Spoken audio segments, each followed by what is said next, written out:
Hello नमस्ते प्यारे विद्यार्थियों और मेरे प्यारे दोस्तों, आप सभी का स्वागत है me and my YouTube class के अंतर्गत। और ये क्लास है बीए फर्स्ट ईयर वालों के लिए फर्स्ट सेमेस्टर में, जिसमें हम यूनिट 3 कंटिन्यू पढ़ रहे हैं। और महाजनपद गण संघ के बारे में हमने जान लिया है। आपको इसके बारे में जो वीडियो है वो जरूर देखें ताकि आपको पूरी तरह समझ आ सके अपने सेमेस्टर के एग्जाम के अकॉर्डिंग पूरे मार्क्स के लिए। अब हम बढ़ रहे हैं आगे मौर्य साम्राज्य के लिए। और मौर्य साम्राज्य की पहले साम्राज्य व्यवस्था के बारे में देख लेते हैं। इसके बाद इसका पश्चिमी और श्रीलंका के साथ राजनीतिक और सांस्कृतिक संबंध जानेंगे, इनकी कला वगैरह, यानी हर चीज़ हम 2-4 पार्ट इसके बनेंगे जिसमें हम देखेंगे आराम से इजीली एक एक पॉइंट के बारे में। तो जैसे कि आप सभी को पता है, मौर्य साम्राज्य मैं आपको थोड़ा एक ब्रीफ में बताऊं, फिर सीधे चंद्रगुप्त मौर्य के बारे में बढ़ेंगे। तो देखिए, मौर्य साम्राज्य की जैसे बात करें तो ये जो मौर्य काल है, इनकी अगर मैं एक अवधि बताऊं आपको शॉर्ट में कि ये अवधि किस अवधि तक रहा है ये समय, ठीक है। तो इसके बारे में ध्यान रखना कि 322 से लेकर 185 ईसा पूर्व, ये ईसा पूर्व का काल है क्योंकि इसके अंदर चंद्रगुप्त होगा, ठीक है। चंद्रगुप्त मौर्य और एक गुप्त काल के अंतर्गत चंद्रगुप्त होगा, तो गुप्त वंश से संबंधित है। ये चंद्रगुप्त मौर्य है, ठीक है। तो उन दोनों में फर्क समझना है कि अब मैं आपको मौर्य काल के बारे में पढ़ा जो ईसा के पहले, ईसा के जन्म के पहले की घटना है, ओके। इस बारे में आपको पता होना चाहिए। अब देखिए, आप बात करते हैं यहाँ पर, तो मौर्य साम्राज्य महत्वपूर्ण रूप में कहाँ पर अवस्थित था, तो मगध साम्राज्य। कौन सा साम्राज्य? मगध, ठीक है ना। जनपदों में पहले ये महाजनपद हुआ करता, धीरे धीरे ये सर्वशक्तिशाली जनपद के रूप में बन के आया। तो फिर इस मगध साम्राज्य की जो राजधानी हुआ करती थी वो हुआ करती थी पाटलिपुत्र, पाटलिपुत्र, ठीक है। ये देखो ब्रीफ में आपको बता रहा हूँ क्योंकि पहले ये चीजें आपको पता होनी चाहिए। अब देखिए, यहाँ पर अगर हम बात करें तो इस मगध साम्राज्य की संस्थापक कौन है? संस्थापक मगध क्या कहते हैं, मौर्य, ठीक है ना। मौर्य काल और मौर्य साम्राज्य की स्थापना किसने की? तो चंद्रगुप्त, याद रखना, चंद्रगुप्त मौर्य के द्वारा, ठीक है। और ये पहला इनका आदि पुरुष है और इन्हीं के बारे में हम पढ़ेंगे भी। इसके अलावा हम बात करें कि इस काल में सबसे प्रसिद्ध शासक कौन हुआ? पॉपुलर, प्रसिद्ध सम्राट, प्रसिद्ध सम्राट। और आप सभी जानते हैं अशोक महान, अशोक महान ये सबसे प्रतापी और पॉपुलर शासक की श्रेणी में आता है। अब एक प्रश्न ज्यादातर आता है कि मौर्य साम्राज्य से संबंधित उस प्रमुख व्यक्ति का नाम बताइए जिसने मौर्य साम्राज्य की नींव बनाने में सहयोग दिया और साम्राज्य को मजबूत बनाने में पूरी तरह से समर्पण किया। तो यहाँ के जो प्रसिद्ध प्रधानमंत्री है, इस साम्राज्य में प्रसिद्ध प्रधानमंत्री हुए थे जिसको हम कहते हैं कौटिल्य, कहीं पर चाणक्य भी कहा जाता है और कहीं पर विष्णुगुप्त की कहा जाता है, ठीक है, विष्णुगुप्त। तो इस प्रकार से यह चीज आपको पता होनी चाहिए ताकि कोई भी कंफ्यूजन है वो आपको न रहे, ठीक है। अब आगे और भी इसकी नॉलेजेबल, क्योंकि देखो चैप्टर यानी मूवी शुरू करेंगे उससे पहले इसका स्टार्टिंग जो पॉइंट है वो चीजें बहुत ही जरूरी पॉइंट है जो पहले झटाक से आंसर ऐसे छोटे छोटे प्रश्न पूछे जाते हैं वो याद होने चाहिए। तो पहले तो वो मैं आपको बता देता हूँ। अब देखिए कि इस मौर्य साम्राज्य के अंतर्गत कौन से विदेशी दूत आए थे? विदेशी दूत मतलब कह सकते हैं राजदूत। किसी भी राज्य के द्वारा अगर कोई संदेश वाहक आता है तो उसे राजदूत कहते हैं, ठीक है। तो देखिए, सबसे पहले हम बात करते हैं मेगस्थनीज। मेगस्थनीज और मेगस्थनीज जो राजदूत हैं, ये प्रश्न आता है कि किस मौर्य शासक के समय आया था? तो इसके लिए ध्यान रखिएगा, चंद्रगुप्त मौर्य, चंद्रगुप्त मौर्य के शासन में आया था। इसने पुस्तक लिखी थी इंडिका, अपनी इंडिका गाड़ी होती है वैसे इंडिका, याद रख लीजिएगा, काफी अच्छा है मैगजीन्स की इंडिका। दूसरी बात करते हैं, दूसरा जो विद्वान यानी राजदूत जो आया, जो याद रखना, डाइमेकस,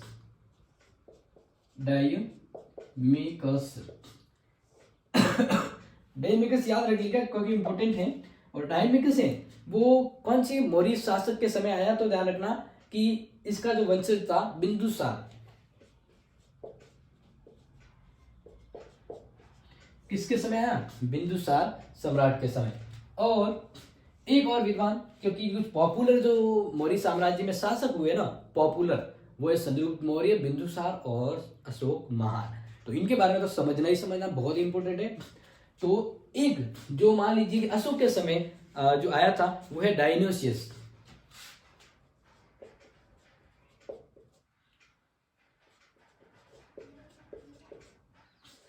ये इसके बारे में देखो फुल डिटेल तो हम जब अलग अलग राजाओं के बारे में, मतलब सम्राट के बारे में पढ़ेंगे तो वहां पे बताएंगे। लेकिन मैंने क्या कहा है कि पहली दफा इनमें से प्रश्न आपके छोटे छोटे एग्जाम में डेफिनेटली एक आध तो छपेगा ही छपेगा, ठीक है। तो ये जो आया था सम्राट अशोक के समय आया था, अशोक महान, ठीक है, याद रख लीजिएगा, ये चीज आपके लिए जरूरी है। अब देखो आगे बात करते हैं कुछ चीजें इंपॉर्टेंट जैसे और भी जरूरी है। तो अभी मैंने आपको जो समझाया है कि चंद्रगुप्त मौर्य जो है इसके उपनाम और क्या थे, उपनाम क्या थे इनके, तो काफी बार ये आता है।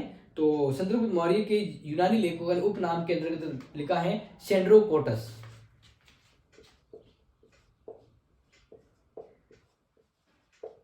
क्योंकि काफी बार एग्जाम में ये भी पूछा जाता है कि सेंड्रोकोटस कौन है, और ये आपको पता होना चाहिए, ठीक है।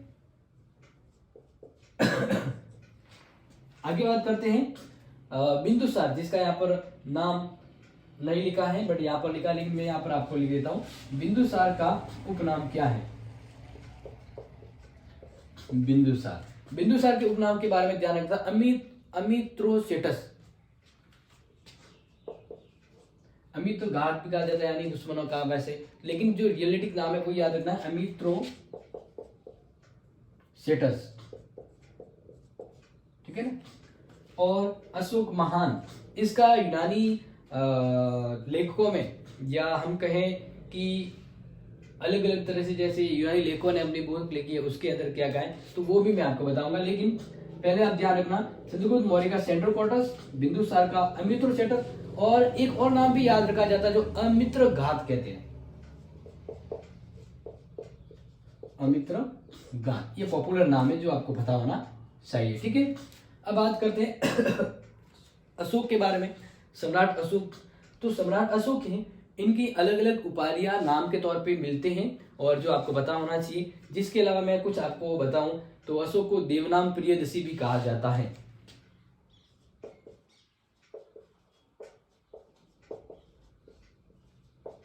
क्योंकि सम्राट ने जो उपाधि धारण की थी या उनके जो कुछ लेख प्राप्त हुए उसमें अशोक का नाम देवनाम प्रियदर्शी भी कहा जाता है, ठीक है।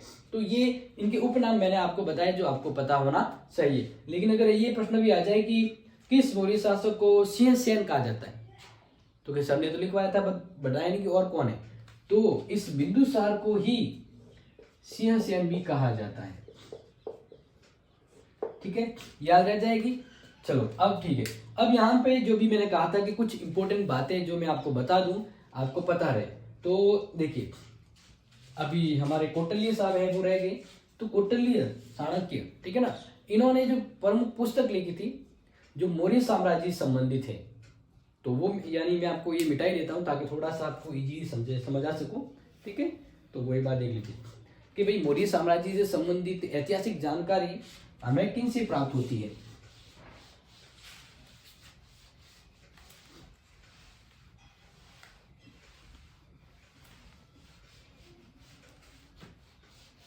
ऐतिहासिक स्रोत,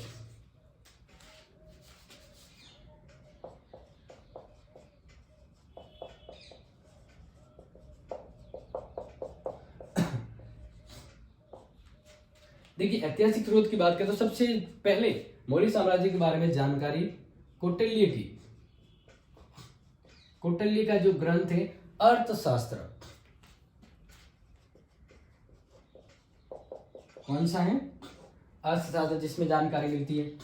इसके अलावा मौर्य साम्राज्य संबंधित दूसरा जो ग्रंथ है वो है विशाखादत्त का,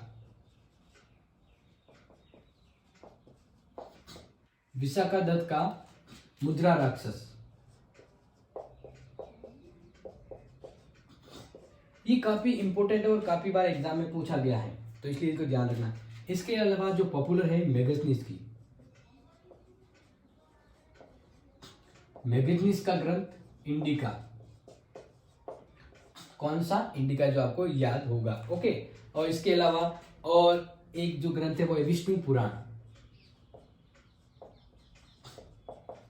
तो इसके अलावा ये जो मैंने आपको बताए, ये मौर्य साम्राज्य से संबंधित बहुत ही महत्वपूर्ण उनके इतिहास के बारे में हमें जानकारी देते हैं। अब देखिए, मुझे ये लग रहा है कि ये एक सामान्य परिचय था जो मैंने आपको बताया मौर्य साम्राज्य के बारे में। कल से हम शुरू करेंगे एक एक महान सम्राट के अकॉर्डिंग उनकी पूरी जीवनी को लेकर, ताकि आपको एक एक पॉइंट क्लियर हो जाए। तो जस्ट आपको अगले ही दिन, यानी नेक्स्ट इस वीडियो के अगले पार्ट में हम आपको सबसे पहले मौर्य साम्राज्य के संस्थापक चंद्रगुप्त मौर्य, उनकी पूरी घटनाक्रम, उनके महत्वपूर्ण जो पॉइंट हाईलाइट है वो आपको बताएंगे।